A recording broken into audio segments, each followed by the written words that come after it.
This is a Dan Curtis production.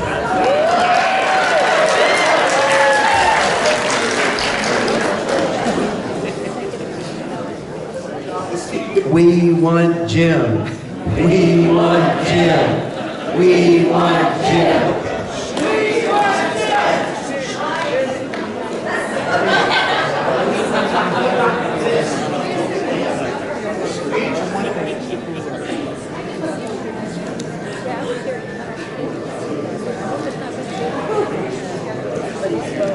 I think I hear Quinn's name.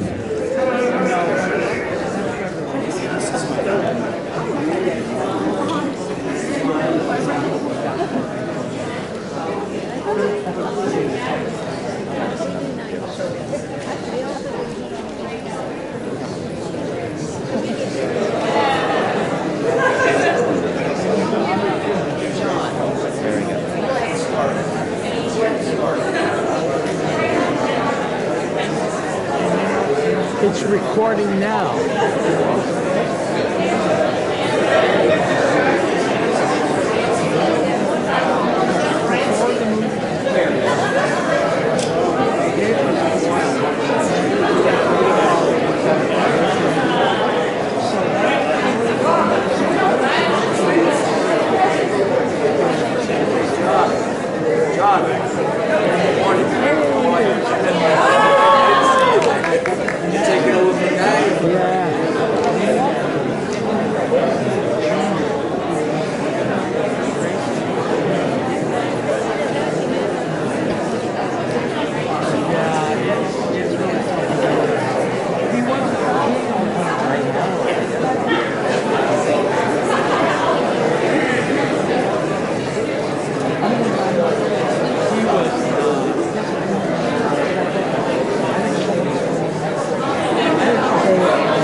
Will Jim Pierson please pick up a white courtesy phone?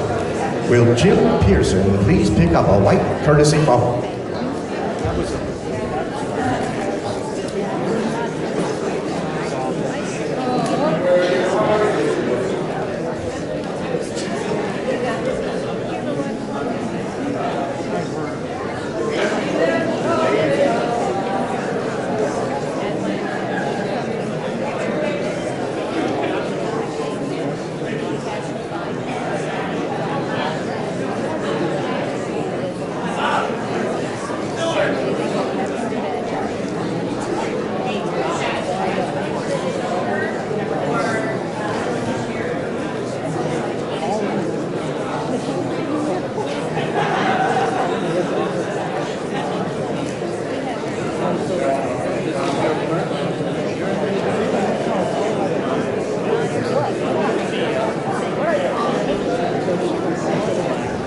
Here he is.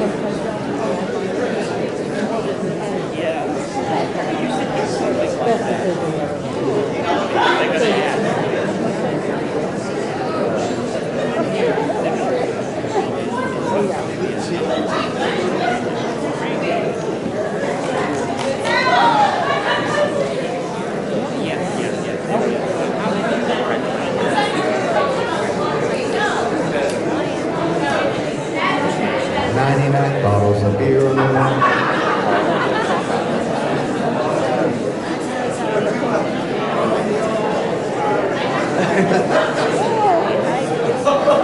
Pop myself a baby, bumblebee.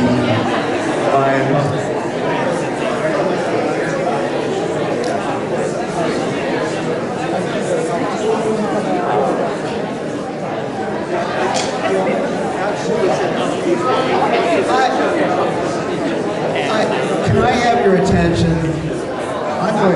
I'm going to do something that Catherine Lee Scott usually does.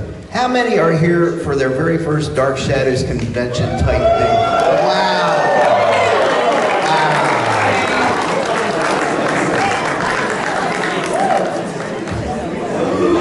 And how many are here for the last Dark Shadows convention?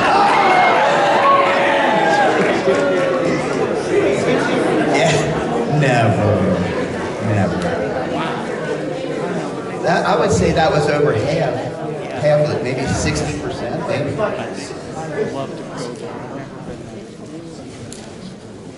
How many like young people, I mean little kids are here today who have seen Dark Shadows? Oh my goodness. Little kid, define little kids. Okay. Like maybe 10 and under, I don't know.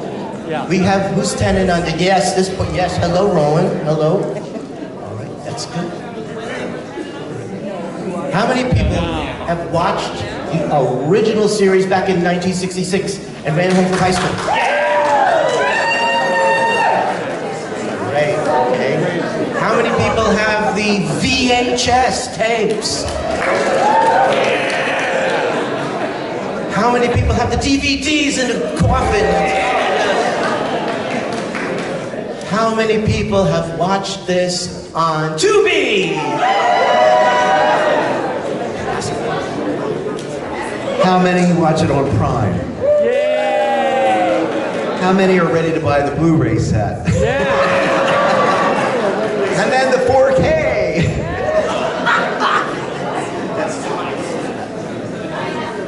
I had never ever seen the show all the way through, but I saw it on Tubi, I saw it again on Tubi, and now I'm watching it again on Prime. And who's never seen the show? You've never seen it?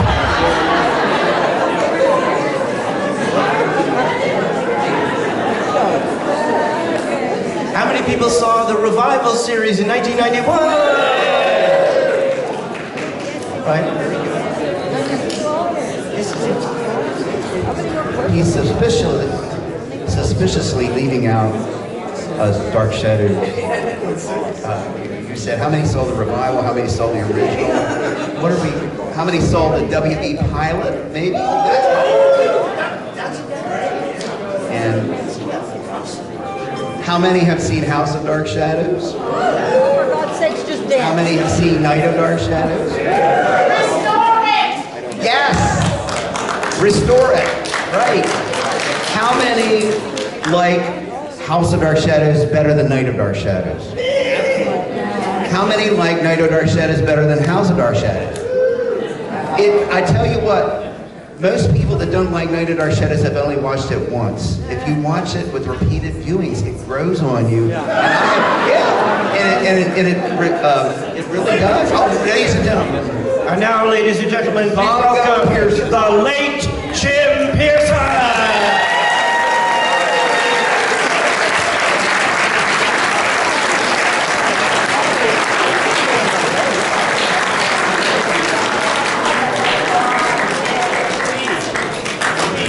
Good afternoon, all you crazy Collingwood kids. Is this thing on?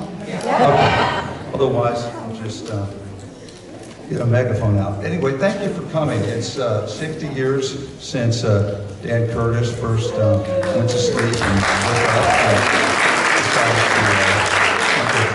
to do something tangible. But obviously, Dark Shadows is a whole melting pot of creative input. All the writers that worked on the show, all the films and stories Dan read as a youth, and then all the great performers that came to pass through the show for 1,225 episodes. But after the show went off the air, the second movie came out, and things kind of, died down. There was a comic book series that continued for a few years. There was a newspaper strip, but it really wasn't until the mid-'70s when the show had actually been airing in Latin America starting in the early 70s. They dubbed a couple years of shows in Spanish. It was a huge hit. And so Jonathan Frid went down there and helped promote the show. And he went to Paraguay, I believe, and the show was on in Argentina and so forth. But back here in the US, the show started being rerun in the mid-'70s. And then, fans started to kind of reawaken to the opportunity to see those even the early Barnabas shows that a lot of fans missed because they learned about the show and it was already, maybe days, weeks into the Barnabas. So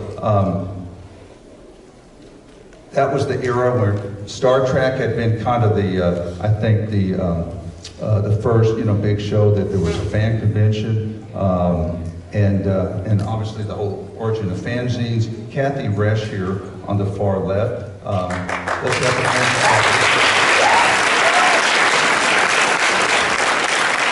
Kathy gave birth to a fanzine called The World of Dark Shadows, and that was around 1975, was it not? Yes. Yeah, and so that involved fan fiction, artwork, articles, and of course news. That's back then. You didn't have the internet. Long distance was a luxury, and so you got these newsletters from fan clubs or magazines, and they'd say, "Oh, the show is airing in Kentucky," or "The show is airing in New Orleans," wherever. And and they, of course, that's right before videotape too. Early adopters might have had a Betamax player, but you had a Betamax, didn't you, Kathy? Yeah, the early adopters. But so otherwise, even the reruns are kind of fleeting. And the World of Dark Shadows really was the granddaddy, the grandmother of the whole fan movement, because then by the late 70s there were these science fiction conventions and fantasy, and Dark Shadows was integrated into was it WesterCon first? StarCon first, WesterCon second. Okay, yeah, and so those were in San Diego, and Johnny Carlin was the sole celebrity. And Johnny had also helped when the reruns were out here on KHJ TV at the time, and Johnny participated in a vampire contest the station had. Ladies could be like the Miss Vampire. So John Carlin always had a lot of great fun with this. And of course, Dan Curtis used John for a lot of projects after Dark Shadows because they were close. And but so the fan conventions, then ShadowCon became the first convention that gave Dark Shadows a huge focus for a few years, and then Laura came, and Laura told Catherine about it, and Humber Estredo came out once or twice, and Mike Stroka lived here, Jerry Lacey, and then Jonathan Fripp came out in '83, I believe it was. But and then the Shadowgram newsletter that Maria Barbosa had been involved with, right with Marcy originally, out of Northern California. But and that started around '79, didn't it? Shadowgram, yeah. And so anyway, and then the Dark Shadows festivals gave a new life to the fan experience, because the reruns of Dark Shadows had another spurt in the early '80s, which included New Jersey Network, which covered all the state of New Jersey, 4 stations, public television, into Manhattan, into Pennsylvania, parts of Connecticut. I mean, it had a huge reach. So Dark Shadows had a big renaissance in the '80s, and then other stations and other public television. And so the festivals, we built those up with all the energy and inertia. And that we had New York actors, Marie Wallace, Louis Edmonds, Donna Wandry, Joan Bennett, Jonathan Fred, Clarice Blackburn, because they were New York actors. And then there was the whole West Coast contingent with Laura and Catherine and David Selby and Johnny Carlin and Mike Stroke and Chris Pinnock. And anyway, so, and Guy Haines, he first came to ShadowCon in 1983, correct? That was, you did. Yeah. As you did. Exactly. And then Kristi, she's from Michigan. Is that okay? Kristi Nelson with Muskegon. I'm just trying for you to make one of your jokes. And so she started coming to festivals maybe '84 or so? No, I came in '82. 82, okay, so she was an early bird. So, so we'd like to talk about, starting with Kathy, what it was like kind of starting this newsletter, the fanzine, World of Dark Shadows, in this vacuum that started to have some new air in the mid-'70s with the reruns. And how you got the word out, and how you got people to participate, and what was your vision? Well, there were actually a few Dark Shadows fan clubs still in existence at the time. I'd learned about them from another fan who gave me addresses. One of the key ones was Jim Leacock, who was with StarCon, where we did our first event. But I wrote to all these other Dark Shadows fan clubs, and I subscribed to all of them, and within a year they all stopped publishing except for one. I thought, well, I can't have that, I'll just do my own. And I was able to get them to help mail out ads for the World of Dark Shadows. And I started with 30 subscribers and wound up with over 1,000 years later. And I did, I think, a total of 88 issues over the years.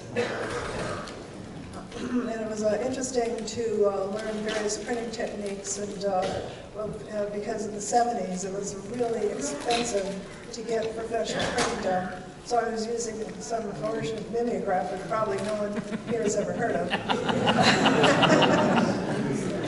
But eventually got to professional printing, and when I moved to the Bay Area, there was this printing company who was doing publications for the University of Berkeley, and they had the best prices anywhere, and they did the binding as part of the whole project, which usually was a separate cost. So because of them, I was able to really expand the amount of pages, expand the number of types of publications I did. For example, the Dark Shadows Concordances, where I did plot summaries for episodes when they'd say 1795 or 1968. Because still a lot of people around the country had no access to anything. This was before the videotape. It was syndicated very widely, so I published these concordances so people could actually read the plot even though they couldn't actually see it. And I included a bunch of photographs and artwork, and did other publications as well. Well, and then the other kind of pillars of that movement came. There were Dale Clark in Dallas did Inside the Old House. What year did he start? He came to, I think, the ShadowCon 2 or 3. He was at one of them that I was at. Right, and he immediately started, he saw World of Dark Shadows, and he immediately started his own publication as well. Did a very fine job with that over the years. I forget how many issues he did, but it was quite a few, and other publications as well. And can you tell us what it was like to be in the early days of the Dark Shadows conventions, and all three of you could speak to that? Well, it was pretty crazy because the first festival we did, we had 100 attendees.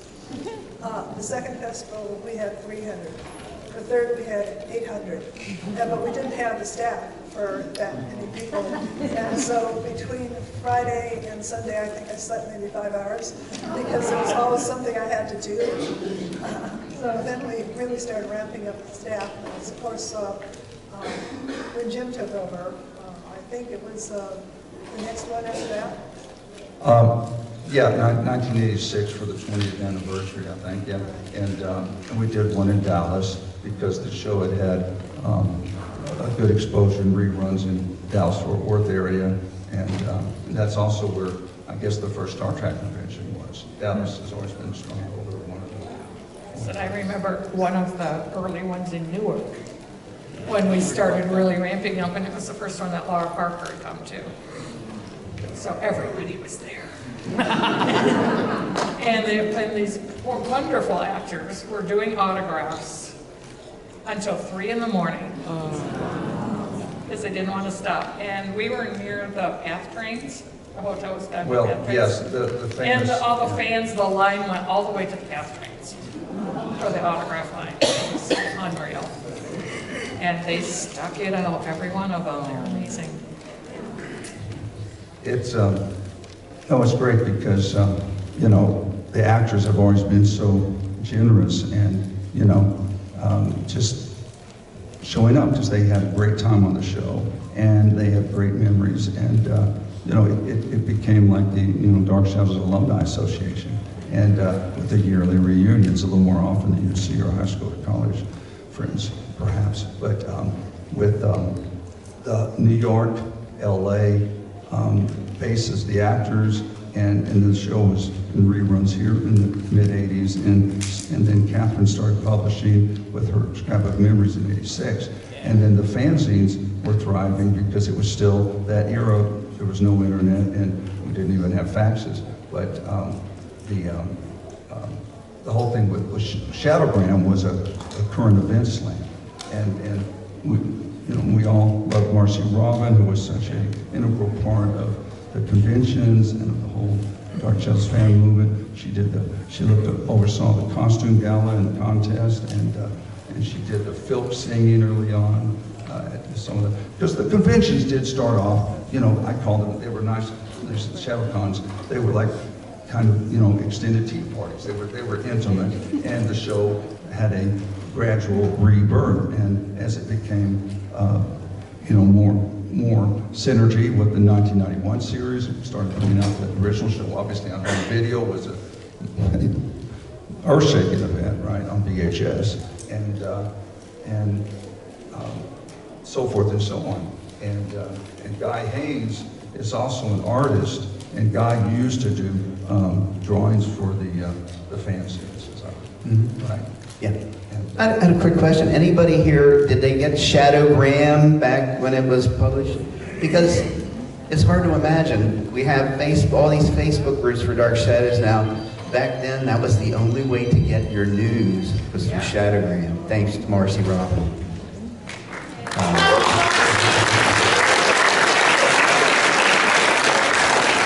Anybody here, anybody here publish their own Dark Shadows fanzine? Anybody? There, Stuart. In fact, I have one of yours for sale out there. It's got Julian and Barnabas in bed together. Stuart Manning is our British cousin. And Stuart, you want to stand up? No. He's very shy. And he has, he's a great graphic designer, he's a writer, he's a creative multi-hyphenate. And he did some lovely fanzines, back in, I guess, starting in the 90s, perhaps, when you were a young lad. And how many did you publish? 7. Seven. Yeah, and he was using some of the new tools and technology to create, more fanciful-looking public. I mean, professional. And Kathy's fanzines were terrific. It's just the whole thing with the desktop publishing and all these. In the early days, you had to have photos screened and cut and paste, and it was mechanical madness. But it was such a thrill to get like World of Dark Shadows or Inside the Old House, and I'm going to take it to work and read it on my lunch break. But that was the only way.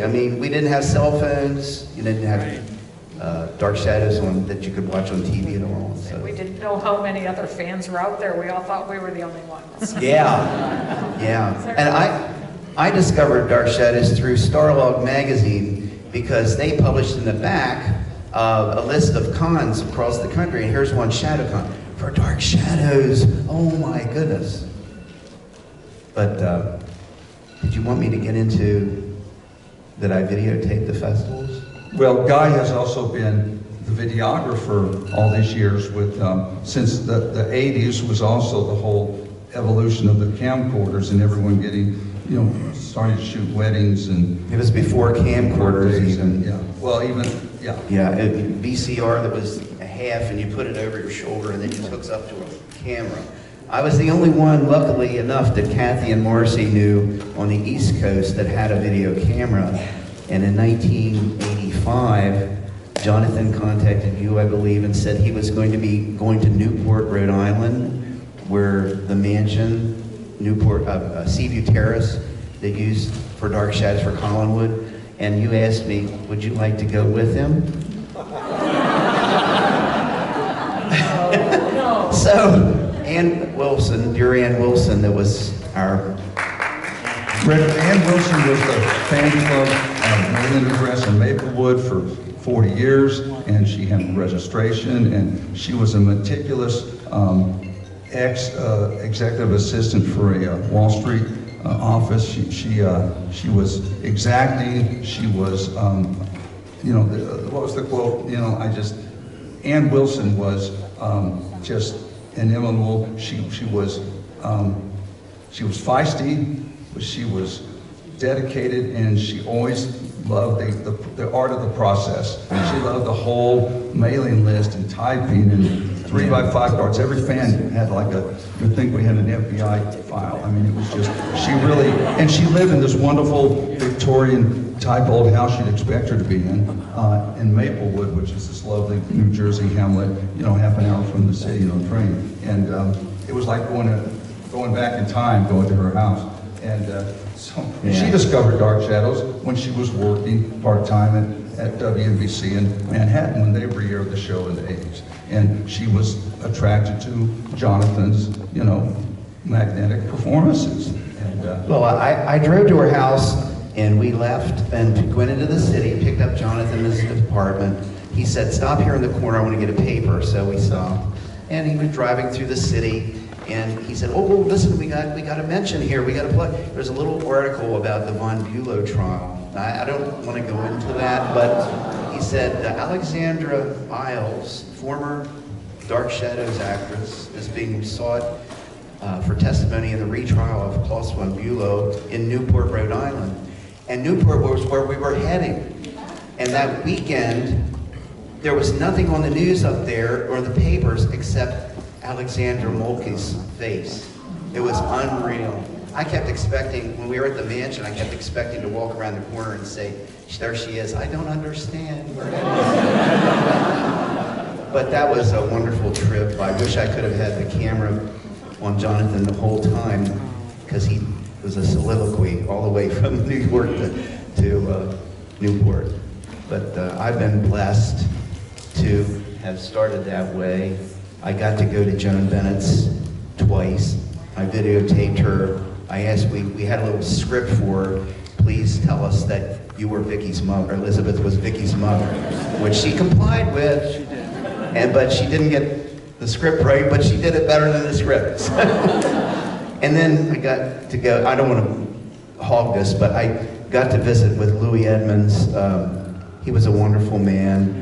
He did become sick about 1991. He was out here when he got sick and had to fly home early, and he had developed throat cancer. He loved to sing, and he had surgery on his throat, and the doctor said, don't you sing, but he sang here at the festivals after that. But he was a wonderful man.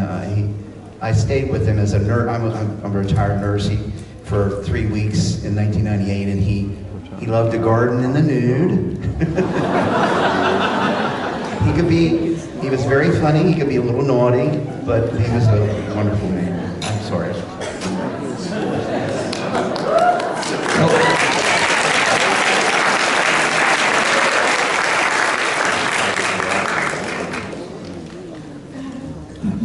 Louis was a rascal, that's all. Yeah.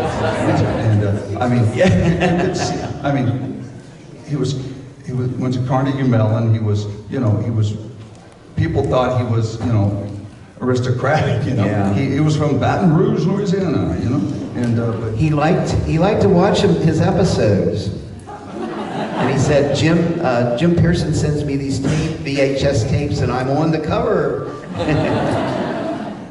Well, look, he was a cut up, and he loved, on Dark Shadows, he was pretty darn straight and serious, but he got to do All My Children in the 80s and became Langley with Ruth Warwick, who had been, film actress going back to the Orson Welles days. And he just had a grand time. I mean, he got to play a diva on All My Children, and he could be flamboyant and do his songs on that show, and that show was so huge at the time. So, and Carol Burnett played his daughter, so it was just, Louis just had a marvelous time. He really was a star when he was on All My Children. I mean, he was Dark Shadows, but I mean, All My Children he was like a superstar then. Yeah.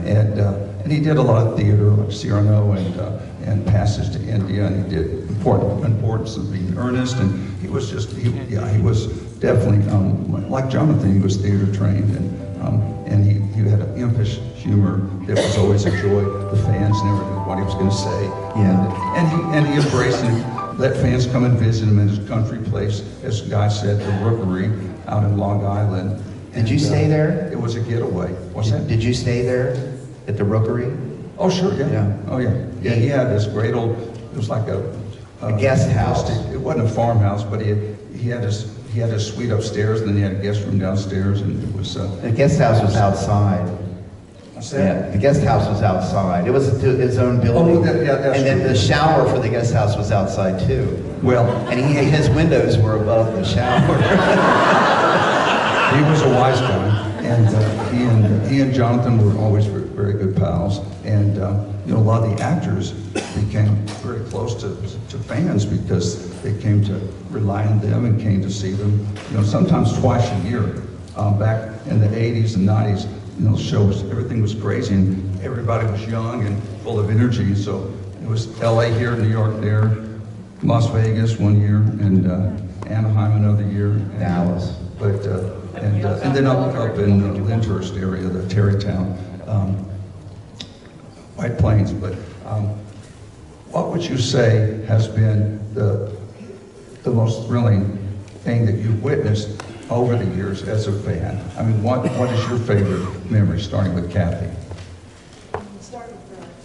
Oh, well, there were some special skits that the actors did, but the one that comes to mind, and I'm sure most of you have seen it because it's on my YouTube page, it's probably on others, is when Roger Davis and Laura did a Return to Collinwood. He said it was Peter Bradford Returns to, but it should have been Jeff Clark. But he comes in and he's looking around and what is this place? Why do I remember it? And you know, he sits down and this sultry woman in white comes in and then from the side and they have a little conversation. He says, I think I know. He says, I think I know you. And yes, you do. You'll remember it.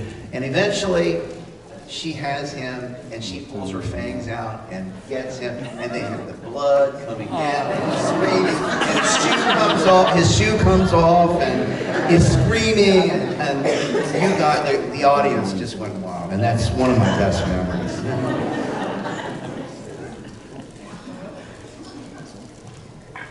I'll tell this story because Mary told me I could. This is not related to the convention, but we had come out and we're staying with Nancy Kristi for a couple days. And all of our luggage was in her car, a friend of mine. And she was going to bring it to the convention. We were going to sightsee in New York City. Well, Nancy's car got broken into. And they took all of the luggage. So the only clothes we had were what we were wearing. And we're like, oh my word, so we're scrambling. And Jonathan Frid, of all people, said, do you need money to go buy things? Bless his heart. So just Jonathan Frid lent me money to go buy, like, underwear, things like that. But I thought, who was I for him to, like, ask that? I just thought that was so classy of him.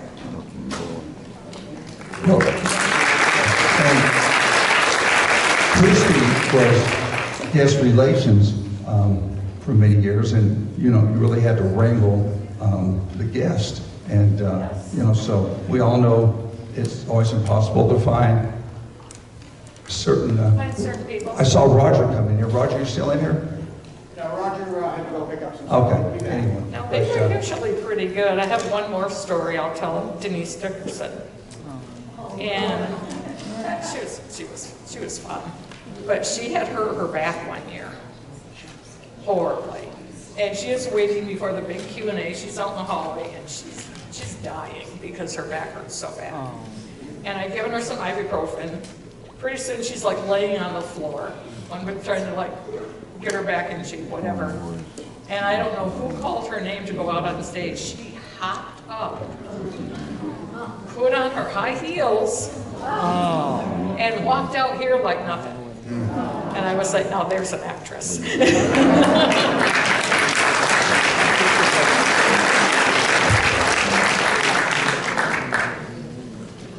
We had one of the festivals in San Jose, California, and we raffled off lunch with Jonathan Frid. And so when the time came, the raffle, this one woman put in like $100, and she won the raffle. So there was this airport restaurant And by that I mean themed airport restaurant, but old and had been around for decades. So I suggest that to Jonathan. He agreed that'd be a good place to go. And we just had, really great lunch. He was very casual, relaxed. We talked about all sorts of things, or tried to, because Logan tried to just hog the conversation. You would think after all this time and more money that you would be listening to what he had to say instead of telling him all about her. But he was really patient about that. But after a bit, he just kind of guided the conversation around to something that would be of interest to everyone. And it was just a really great casual experience to actually have him talk, regular life and art and various things. So that was, a very good memory. And then one of the surprises was I signed up for a writing class here in Los Angeles quite some years ago. I think it was in the 80s. Arrived at the class, and who else is in the class but Lisa Richards? So I had some chances to talk with her outside of any kind of Spanish context. Wow. Yeah, Lisa's a doll. She'll be here tomorrow, and looking forward to that. But I think about how the actors have been so engaged with the fans and vice versa through all the years. Once Jonathan came on board, he really relished doing the discipline of doing a one-man show where you do these readers' theaters and just perform and choose all of the repertoire that he wanted, whether it was Ogden Nash, whether it was Stephen King, Edgar Allan Poe, and he really enjoyed figuring out what suited him best to appear with a simple music stand that he could engage an audience, whether it was in his living room or whether it was in the Walnut Street Theater in Pennsylvania, whether it was at some private corporate events. And there was a cruise with Jonathan Frid. Some of you fans went on. I think Kristi went on. Yeah, and Diana Malay took fans not only to Egypt, but also to Romania. And, she was Laura Collins. And more than any actor who was on the show, Diana Malay and her character really converged, And She was our embrace that character. She was our Dark Shadow's mother, and Louis was our Dark Shadow's father. Yeah, they had Diana was a mother, and she was pregnant the first time she's on the show. They started to kind of hide her behind things. It was kind of classic for most actresses working on television. But the thing about Jonathan and all the actors who've come over the years, virtually all of them have participated, in some way, and it's a testament, obviously, to their affection for the show, but also for the fact that the fans have been so receptive and also interactive, and many of them are friends. But Guy, you've kind of also got the honorary, unofficial, but title of your kind of you're really the Dark Shadows. What did I say the other day? Ambassador? Guy is a one-man a super fan. He is always engaging, always meeting people and indoctrinating them into Dark Shadows. It's like he's a recruiter is really what you are. And, Thank you. I want to share my experiences so badly. When I write or when I'm talking, which is rarely, but I wanted to say real quick, when we started the festivals, we were younger, and we thought our kind is going to die out because Dark Shadows, it's not going to catch on with the younger kids. But we've got Gen Zers, Millennials, Gen Xers. It's going to continue. And in those days, my friends would say, "You're hooked on a what? You like what? A soap opera?" And I just was thinking about that recently. I think, well, what's the difference if a book can change your life or a song that you hear? Why not a soap opera?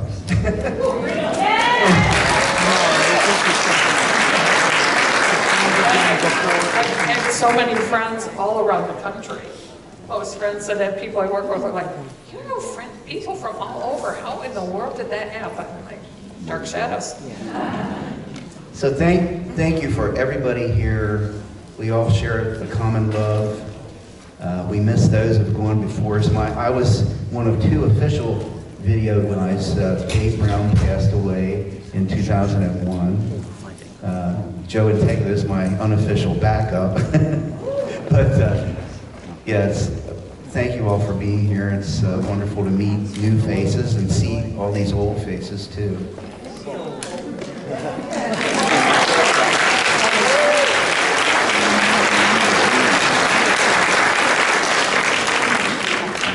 And it seems like after all these years, a lot of things stay the same, a lot of things change, but what is your overall, what is kind of the defining feeling that you have now, 60 years later, that you're here with it's thousands of fans? It's almost like a dream come true. You know, I lived in a little town, I still live there, of 400 people.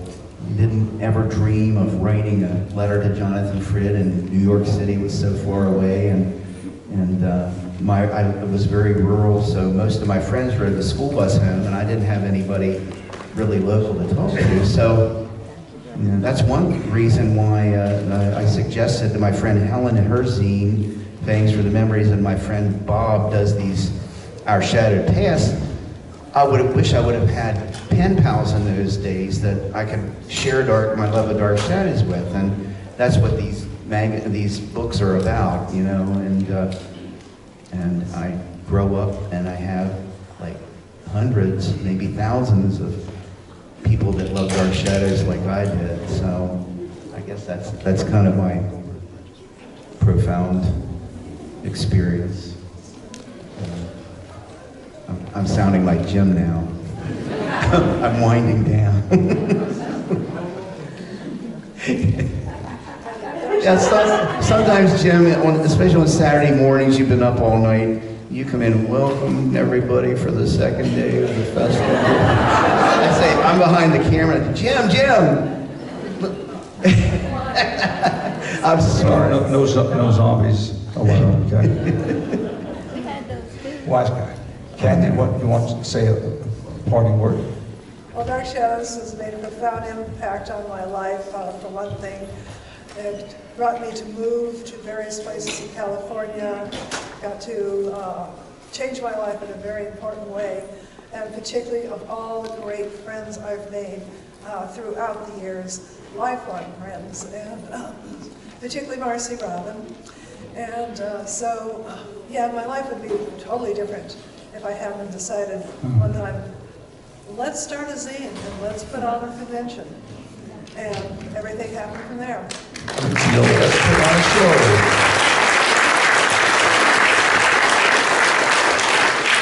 Basically blame Kathy for my participation. I first met Jonathan Frid, I was 16. He had come to an auto show and Dark Shadows had just been canceled. And so my dad took me in, oh my word, you know, and I thought, oh, that was awesome. You know, he was a lovely man, I'll never see him again.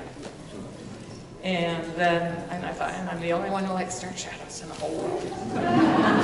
And bought a soap opera magazine because there was an article about Dark Shadows in it. This was like the late 70s probably. And there was a advertisement for World of Dark Shadows. So I wrote to Kathy. And we became pen pals.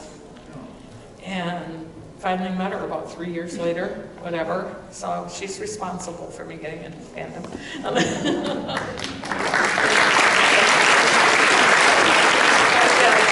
know, I never imagined all of this would happen. I mean, I never imagined one day I would be in Jonathan Frid's apartment cutting up vegetables for his party. That's still unreal to me, to be honest. So just all the things that have happened and all the friends I have all over the country just because of this show. And some of the fans went on cruises as well. You said you went on a cruise with Jonathan Frid, went on a cruise and with then Jonathan the Frid, trip went to Diana Egypt Malay, with Diana. did. You guys you went on that too, right, to Egypt? yeah. And, Yeah, that and was then amazing. Catherine and Laura, Yeah, I went and on a Marie and cruise Jerry with Lacey Catherine and Laura. went on cruise, and to the Virgin Islands and Martinique. So anyway, it's been a fascinating 60 years, and you know, we've lost a lot of the lovely actors that were so special and so involved, and but we will remember them as we watch the show. We're upgrading and restoring the original series to make it, it'll still have all the charm, the live theater, but it'll look sharper and cleaner than ever. And there's some new books coming out. So, you know, Dark Shadows is live, and there'll be more talk about the animated efforts. But in the meantime, thank you guys for sharing some of your favorites. Thank you. Thank you.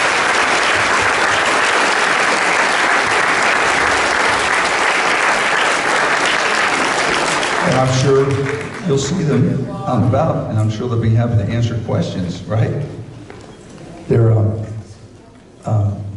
so many people who are diehard fans, and it's hard to single them out. And you know, there's hardly any any actors that have not been just more generous. And we're about to bring out some of them right now who have come in from various locations, New York,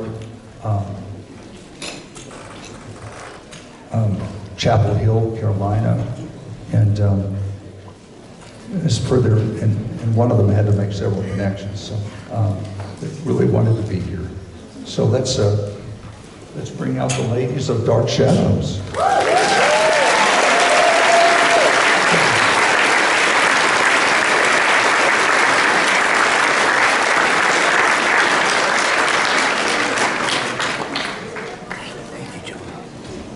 Thank you very much. I'll take over now. Oh, is it?